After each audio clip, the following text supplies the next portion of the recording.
আচ্ছা, আপনাদেরও কি কয়েকদিন পর পর আমার মতো চিকেন ফ্রাই, চিকেন তান্দুরি এগুলো খাওয়ার ক্রেভিং ওঠে? অনেক দিন থেকে ইচ্ছে করছিল চিকেন তান্দুরি খাওয়ার জন্য। তো ঘরে যা যা উপকরণ ছিল সব কিছু দিয়েই আজকে চিকেন তান্দুরিটা রেডি করে ফেললাম। তো চলেন আপনাদের সাথে শেয়ার করা যাক। সো হ্যালো এভরিওয়ান, আসসালামু আলাইকুম। কেমন আছেন সবাই? আই হোপ আপনারা সবাই ভালো আছেন। আজকে আপনাদের সাথে শেয়ার করব ঘরোয়া উপকরণ দিয়ে চিকেন তান্দুরি। তো এখানে আমি হলুদের গুঁড়া, মরিচের গুঁড়া, টেস্টিং সল্ট নিয়েছি, একটু জিরার গুঁড়া নিয়েছি, গরম মশলার গুঁড়া নিয়েছি, একটু সস নিয়েছি। আমার বাসায় তান্দুরি মশলা ছিল সেজন্য একটু মশলা নিয়েছি। আপনারা তান্দুরি মশলা ছাড়াও করতে পারবেন। আদা রসুন নিয়েছি বাটা।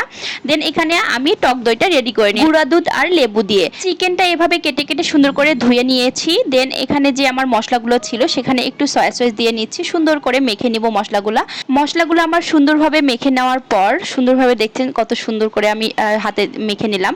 দেন মশলাগুলো আমি চিকেনের মধ্যে দিয়ে দিয়েছি আর টক দইটাও দিয়ে দিয়েছি। এখানে আদা আর রসুন বাটা দিয়ে দিয়েছি। মেখে নিয়ে সুন্দর করে আমি 2 ঘন্টা রেস্টে রেখে দিব ম্যারিনেট হওয়ার জন্য। তো আমার 2 ঘন্টা সময় ছিল না, প্রায় আধা ঘন্টার মতো আমি রেখে দিয়েছিলাম নর্মাল ফ্রিজে। দেন দেখতে পাচ্ছেন আমি কড়াইয়ের মধ্যে তেল দিয়ে আমি সুন্দর করে যে আমার ম্যারিনেট করা মাংসগুলো ছিল সেগুলো একে একে সবগুলো মাংস দিয়ে দিচ্ছি। তো সবগুলো মাংস দিয়ে দেওয়ার পর সুন্দর করে আমি ঢাকনাটা লাগিয়ে দেব।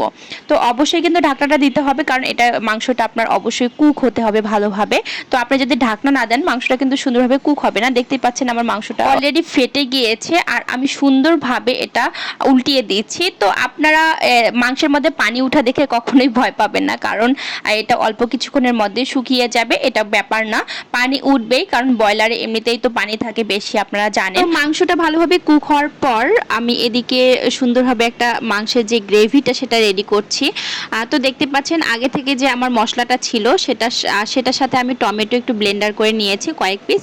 তো এই টমেটোটা ব্লেন্ডার করে আমার আগের যে মশলাটা ছিল সেটার সাথে আমি মিক্স করে নিয়েছি। দেন এই যে দেখতে পাচ্ছেন আমার কিন্তু মাংসটা অলরেডি ভাজা হয়ে গিয়েছে। দেন এই যে দেখতে পাচ্ছেন যে মশলাটা আমি রেডি করলাম সেটা সুন্দরভাবে আমি একটু তেলের মধ্যে, মানে তেলটা তো আগেরই ছিল, সেই তেলের মধ্যে সুন্দরভাবে দিয়ে দিয়েছি। এটা সুন্দরভাবে আমি এখন কষিয়ে নিব যতক্ষণ না পর্যন্ত এটার উপর দিয়ে এই যে এরকম তেল না বের হয়।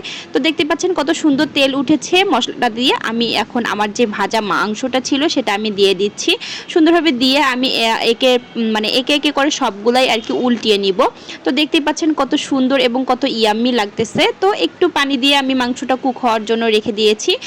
তো দেখতে পাচ্ছেন মোটামুটি কিন্তু আমার চিকেন তান্দুরিটা রেডি হয়ে গিয়েছে। দেন দেখেন লুকটা জাস্ট অসাধারণ, খেতেও কিন্তু অনেক অনেক অনেক টেস্টি হয়েছিল। তো আমার এই রেসিপিটা আপনাদের কাছে কেমন লাগলো অবশ্যই কিন্তু আপনারা কমেন্ট করে জানাবেন। তো এরকম রেসিপি পেতে হলে অবশ্যই কিন্তু আমার পেজটা ফলো দেওয়া লাগবে এবং ইউটিউব থেকে যারা যারা দেখছেন অবশ্যই সাবস্ক্রাইব করবেন এবং লাইক কমেন্ট করে পাশে থাকবেন। এখন দেখতেই পাচ্ছেন আমি সুন্দরভাবে পরিবেশন করছি। চিকেন নানটা বাহির থেকে কিনে এনেছিলাম আর আমার তান্দুরির সাথে এত মজা লেগেছে। তো আজকের ভিডিওটা এ পর্যন্তই। সবাই ভালো থাকবেন, সুস্থ থাকবেন। আসসালামু আলাইকুম।